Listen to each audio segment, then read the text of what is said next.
अस्सलाम वालेकुम। As we all know कि अब पाकिस्तान के ओडीआई मैचेस स्टार्ट हो गए हैं विद इंग्लैंड। जैसे कि हम सब जानते हैं कि फ़र्स्ट मैच जो था which was not in favour of Pakistan. First match में इंग्लैंड ने टॉस जीता और उन्होंने बॉलिंग करने का फ़ैसला किया। और यहाँ पर हमने देखा है कि कैसे पाकिस्तान को बहुत उम्मीदें थी कि यार हम लोग मैच जीत जाएंगे, क्योंकि हम सबको पता था कि इंग्लैंड की टीम भी है और जो कि पेपर पे हमें इतनी स्ट्रॉन्ग टीम नहीं थी लग रही। बट वही बात आ गई कि पेपर में और प्रैक्टिकली ग्राउंड में होने में बहुत फ़र्क है, क्योंकि हमने देखा कि कैसे पाकिस्तानी टीम जो है वो ग्राउंड पर अच्छा परफॉर्म नहीं कर पाई कंपेयर टू इंग्लैंड की टीम भी। अब बात ये आती है कि चाहे इंग्लैंड की हमारे पास प्लेइंग में टीम बी हो, टीम सी हो और इवन टीम डी हो, आपका फ़र्ज़ बनता है as a national team that you have to perform.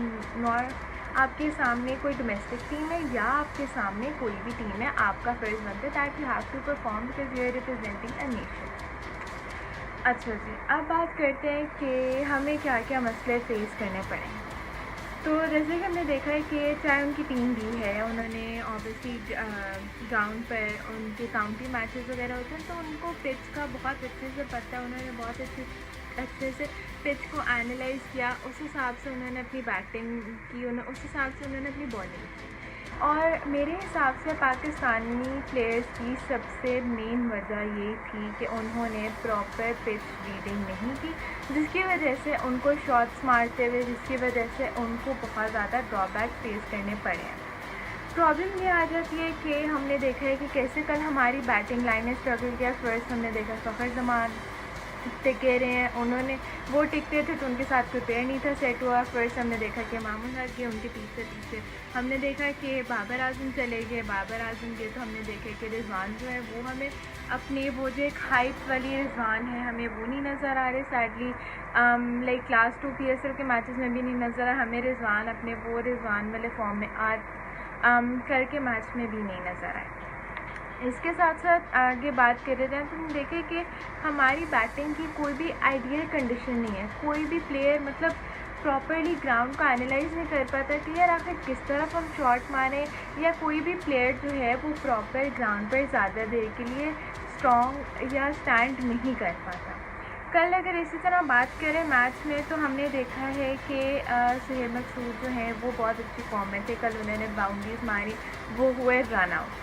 तो हमने देखा कि उनकी जो पार्टनरशिप थी वो अच्छी लगी। हमने देखा कि फ़खर जमान अच्छा खेल रहे थे बट यहाँ पर उनकी बैड लक आ गई। हमने देखा कि एक बहुत अच्छा डिसीजन बनाया है पाकिस्तानी टीम ने। एक यंगस्टर साउथ शिकली को उन्होंने डेब्यू दिया और साउथ ने अपने डेब्यू से हमें मायूस नहीं किया, बिकॉज अंडर प्रेशर मतलब आप खेल रहे हो, वो भी जब आपकी टीम की बैक टू बैक विकेट्स खेल हैं तो ऑब्वियसली आपके ऊपर एक प्रेशर है कि यार हमने टारगेट देना है, हमने ज़्यादा से ज़्यादा बड़ा टारगेट देना है।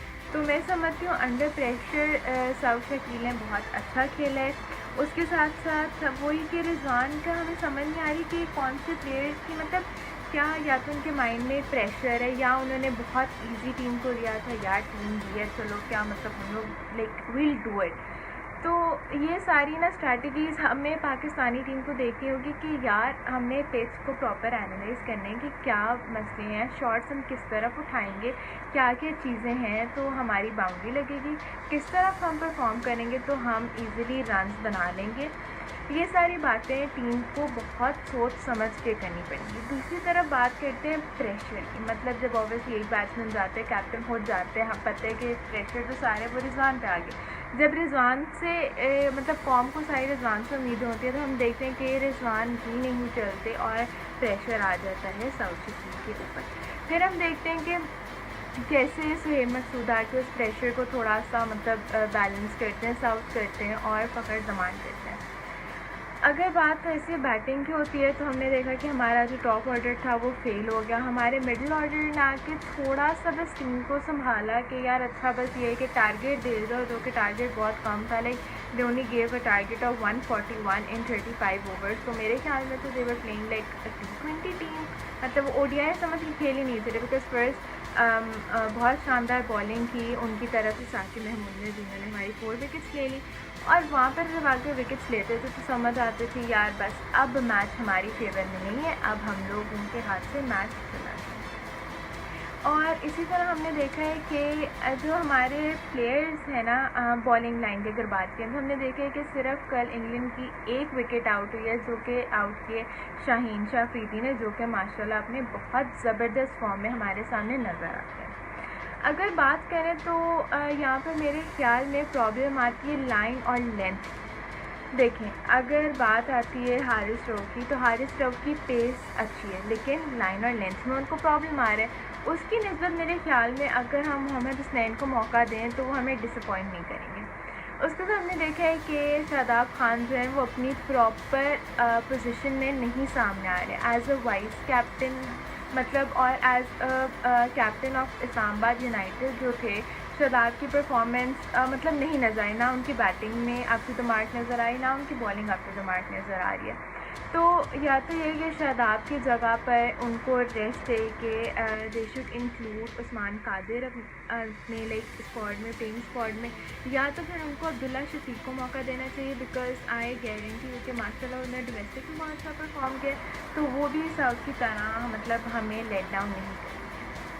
दूसरी तरफ अगर बात आती है कि हमने देखा कि यहाँ पर जो प्लेयर्स होते हैं वो मेजॉरिटी दफ़ा स्टैट्स बनाते हैं या स्टैट्स नहीं बनाते। तो हमने देखा कि पाकिस्तान के 2021 या 2015 से 2019 के जितने मैंने स्टैट्स चेक किए हैं, if I am not wrong, तो मोहम्मद हफीज़ एक ऐसे प्लेयर थे जो चल जाते, समझ आते थे यार चलो मैच हमारे फेवर में, ठीक है। अब यही लक हमारी थी फ़खर ज़मान के साथ, यही लक हमारी रही बाबर आज़म के साथ, जो सैडली नहीं चले। मतलब बाबर आज़म ने अपने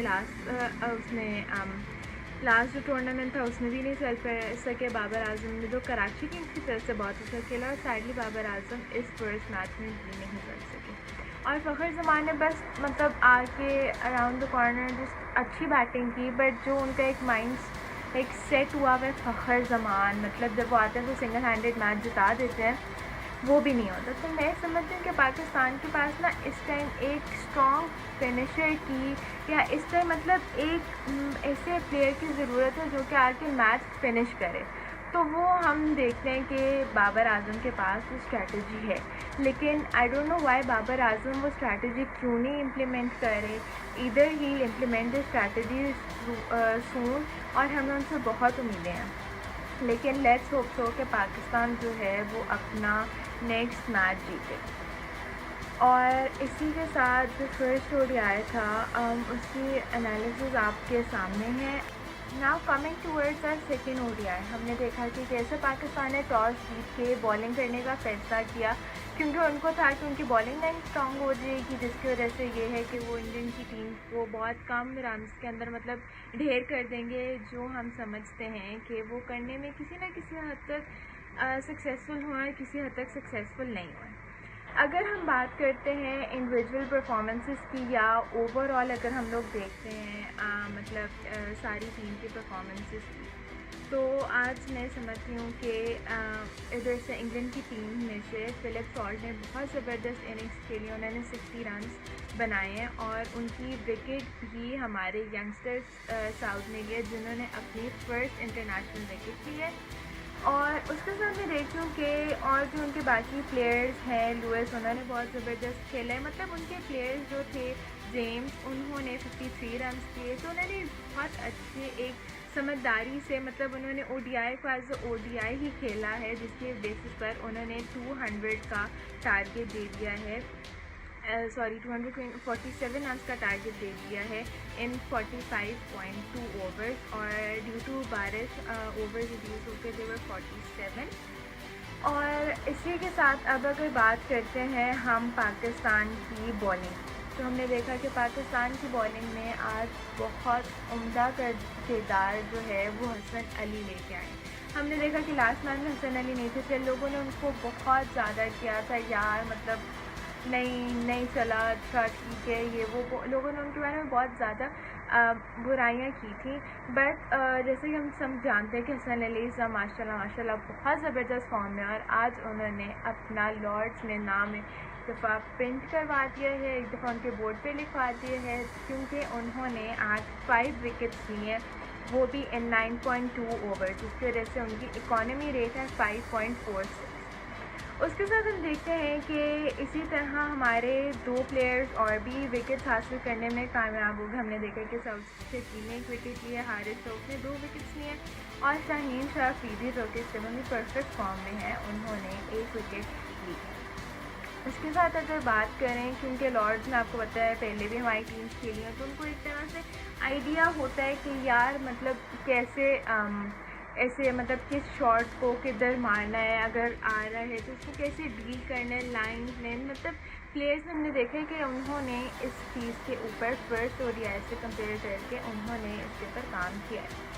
और फिर जब फिलिप सॉल्ट बहुत चल रहे थे, उन्होंने बहुत बैक टू बैक बाउंड्रीज मारी थी, तो एक तरफ आगे हो गया था यार टारगेट बहुत मिल जाएगा, बट लकीली कुछ ओवर्स कम हो गए थे। कुछ हमारी टीम ने बहुत ज़बरदस्त जो है वो बैट बॉलिंग का मुजाहिरा करके उन्होंने प्लेयर्स को जल्दी आउट कर दिया। लेकिन अगर हमारी बॉलिंग में थोड़ी सी हमारी किस्मत ने साथ दिया है, तो मैं समझती हूँ हमारी बैटिंग लाइन में नहीं हमारी किस्मत ने साथ दिया, क्योंकि इमाम उल हक साहब जो थे वो फर्स्ट ओडीआई में भी नहीं चले एज़ कम्पेयर टू वो सेकेंड ओडीआई में भी नहीं चले। अब एक ज़्यादा सवालिया निशान ये आता है कि either they would consider Abdullah in the place of Imam ul Haq, या वो इमाम उल हक को भी थर्ड ओडीआई खिलाएंगे। अगर वो इमाम उल हक को थर्ड ओडीआई खिलाएंगे तो क्या इमाम उल हक चलेगा या नहीं, तो ये सारी सवालों के जवाब तो अब हमें थर्ड ओडीआई हमें थर्ड ओडीआई में ही पता चलेंगे। उसके साथ हमने देखा कि फ़खर जमान कैसे फ़र्स्ट ओडीआई में बहुत ज़बरदस्त करके वाह ये उन्होंने, और इस दफ़ा वो सिर्फ 45 बॉल्स पर उन्होंने 10 रन बनाए हैं। उसके बाद हमने देखा कि बाबर आजम आए हैं, और बाबर आजम जो थे वो LBW हो गए और वो शिकार बन गए साकिब महमूद। और मैं देखती हूँ कि साकिब माशाल्लाह से PSL में उन्होंने टॉप 10 विकेट टेकर्स में से रहे हैं, तो एक बहुत इंग्लैंड के लिए ख़तरा है। मतलब अगर हमने इंग्लैंड की चाहे टीम भी ले रहे हैं, लेकिन हमने अगर उसकी प्लेइंग चेक की तो साकिब महमूद का नाम मतलब एक बहुत स्ट्रॉन्ग हमें लेना चाहिए था। उसके बाद मैं समझती हूँ कि रिजवान फिर कंसिस्टेंटली अपनी उस फॉर्म में हमें नज़र नहीं आ रहे। हमने देखा है कि रिजवान कैसे आते हैं और वो बस मतलब पोजीशन पे खड़े होते हैं, वो शॉट्स मारने की कोशिश करते हैं बट उनसे नहीं लग रहे होते हैं। हमने देखा है कि कैसे मोहम्मद रिजवान जो है मतलब उनको मुश्किलात का सामना होता है, क्योंकि हमने देखा है कि आज भी उन्होंने सिर्फ बाउंड्री मारी और उन्होंने सिंगल लिए, ओनली ऑन 11 बॉल्स उन्होंने 5 रन बनाए हैं, जो कि इमाम उल हक नहीं जो कि मोहम्मद रिजवान नहीं करते। बट मोहम्मद रिजवान जो है वो माशाल्लाह बहुत उम्दा बैटिंग करने की पोजीशन में आ गए। फिर हमारे पास है साउथ शकील, जिन्होंने अपने डेब्यू का फर्स्ट 50 हाफ सेंचुरी बनाई है, और उन्होंने अंडर प्रेशर हमारी टीम यहाँ पर आ गई थी, क्योंकि देखा था कि उनकी पार्टनरशिप किसी भी प्लेयर के साथ प्रॉपरली नहीं थी जम रही। तो ऑब्वियसली एक यंगस्टर पे जो कि डोमेस्टिक खेल के आया और आप उसे इंग्लैंड में लेके जा रहे हैं, क्योंकि ऑब्वियसली हमें पता है कि इंग्लैंड की जो भी टीम है वो इतनी हल्की नहीं है। तो उन्होंने अंडर प्रेशर आके मतलब एक बहुत रिस्पॉन्सिबिलिटी का मुजाहरा करते हुए हाफ सेंचुरी कंप्लीट की है, जिसने हमारी टीम को थोड़ा सा बकअप किया कि या नहीं वी कैन डू इट। और इसके साथ हमने देखा कि सुहेब मकसूद जो है, सुहेब मकसूद ने 2 6 मारे हैं, जिसकी वजह से जो हमारे स्कोर था उसमें हमें थोड़ा सा हुआ कि यार नहीं हम लोग वापस आ ही रहे हैं कहीं ना कहीं मैच में। लेकिन जैसे कि हमने देखा कि फहीम अशरफ आए, फहीम अशरफ नहीं चले। हमने देखा कि हारिस रऊफ आए, जिन्होंने मतलब एक शॉट मारा और वो भी नहीं लगा, वो भी नहीं चले। लेकिन हमने देखा कि जहाँ पे ये 2 प्लेयर्स नहीं चले उनकी जगह चले हसन अली। और जब हसन अली और साउथ की पार्टनरशिप एक टाइम पे आके हमने कहा यार बस ये पार्टनरशिप रही ना पिच पर, तो फिर तो हम लोग आसानी से मैच जीत जाएंगे, क्योंकि एंड पे आके जब हमने देखा कि सिर्फ 10 का डिफरेंस रह गया था बिटवीन रन्स एंड बॉल्स, तो हमें था कि नहीं we can do this. But secondly हमारा bad luck, we just focused on wickets and we came to know कि हमारे पास विकेट्स नहीं रही। जैसे साउथ आउट हुए, हसन अली आउट हुए, हमारे पास आगे शाहीन शाह अफरीदी। शाहीन शाह अफरीदी ने भी आज काफ़ी अच्छी बैटिंग की। शाहीन शाह ने और साउथ ने बहुत अच्छा उनकी मतलब मुझे जोड़ी लगी उनकी बैटिंग में, क्योंकि शाहीन शाह ने भी 18 रन बनाए ओनली ऑन 21 बॉल्स, जो कि मैं समझती हूँ कि उन्होंने काफ़ी अच्छी मतलब एक सेंसिबल इनिंग्स खेली हैं दोनों यंगस्टर्स ने हमारी तरफ से। जो कि उस टाइम पे एक अंडर प्रेशर मतलब पाकिस्तान को ज़रूरत थी। बट सैडली हम देखते हैं कि हसन अली की 5 विकेट्स, साउथ की हाफ सेंचुरी भी हमारे काम ना आ सकी और पाकिस्तान को एक दफ़ा फिर से शिकस्त का सामना करना पड़ा और पाकिस्तान को अब ये सीरीज़ इस टाइम पे 2-0 है। और हमने देखा कि कैसे इंग्लैंड जो है, चाहे उनकी टीम नहीं है, चाहे BSL वॉट एवर उनकी टीम है, बट फिर भी उन्होंने बहुत स्ट्रॉन्ग तरीके से वो खेल किया और पाकिस्तान को टॉप ऑर्डर बैटिंग से लेके मिडिल तक अगर वो संभलती है तो लास्ट ऑर्डर में आके वो बिल्कुल कोलैप्स हो जाती है।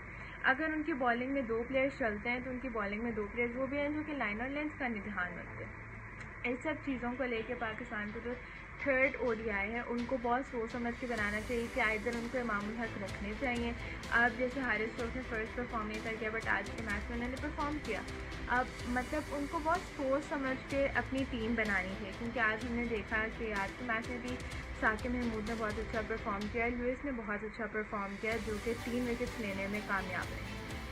तो इसी तरह अब बात अगर कर लें कि ऑब्वियसली लॉर्ड्स का ग्राउंड था, पहले भी हमने खेला हुआ है, तो यहाँ पर आके हसन अली ने जो रिकॉर्ड सेट किया ऑन टेकिंग 5 विकेट्स का, उस पर हम सबको बहुत खुशी है। And we hope and pray कि एटलीस्ट हम लोग थर्ड ODI जीत जाए, जिसकी हम सबको बहुत शिद्दत से इंतज़ार है। हम लोग पाकिस्तान के लिए देखें कि जी उसने थर्ड ODI जीती है, but let's hope for the best and